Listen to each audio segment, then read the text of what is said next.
At this transit camp on the Chad-Sudan border, women hand out bowls of food to orphaned children. They have arrived from Al-Fashir, the site of a recent violent takeover by paramilitary forces in Sudan.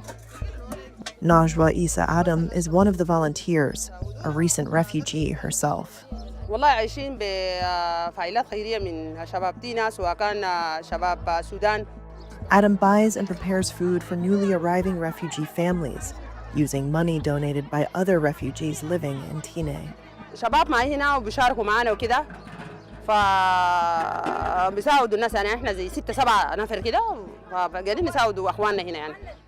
There is little international humanitarian aid available to families arriving at the border town.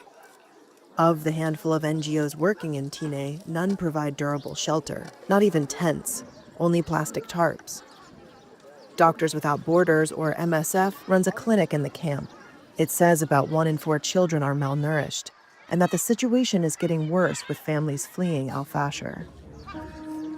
The UN High Commissioner for Refugees says it only has 38% of the estimated funds it needs to respond to the Sudanese refugee crisis in Chad, and that US cuts in foreign aid are a major reason for the gap in funding.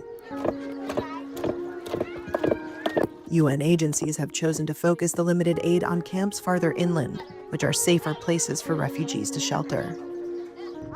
MSF estimates that about 180 people are crossing the border into Tine each day.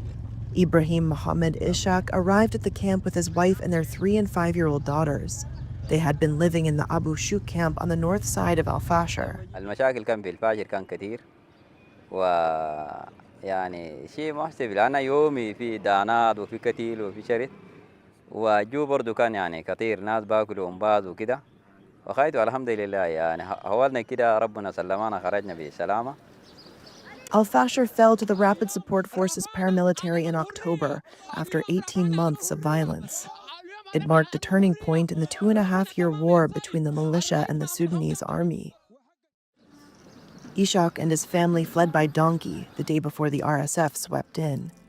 Fighters chased them, he said, and he saw more than 4 of his relatives shot dead. After crossing the border, the family stopped at the mobile clinic where a nurse gave medicine to the 3-year-old. They were handed a temporary tarp, water jug, teapot, and soap at a UNHCR checkpoint. The family was then driven to a transit site about 4 miles away from the border, joining some 1,500 other refugees awaiting transfer to camps farther inland.